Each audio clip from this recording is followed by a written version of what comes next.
Sana all may jowa! Uy, pre, tara mag-mall tayo. Oh, ano gagawin natin sa mall? Hanap tayong jowa doon. Balita ko maraming tao eh. For sure, makakaharap tayo. Magandang idea yan ah. Tara, mag-mall tayo. Tara na, tara na. Few moments later. Ayun na, nasa loob na tayo ng mall. Ang dami ng tao. Oh, bibigyan kita ng isang oras. Dapat pagbalik natin dito, meron na tayong jowa. Sige, tara na. Hanap ako dito sa Tom's World. Ayan. Ate. Pwede ka bang jowain? Ay, grade 7 ka pa lang. Sige.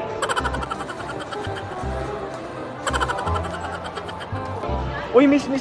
Pwede ba kitang jowain? Ayaw mo ba sa singket yung hindi kayo magpapalit? Ha? Ano nga panakit? Uy, wait lang. Ay, pwedeng jowain dito. Ba't kasi ayaw nila sa singket? Pre, wala akong nakitang jowa. Ikaw ba may nakita ka na? Ayun na, may nakita na ako. Ha? Sino? Ayan o, nasa harap ko. Pre,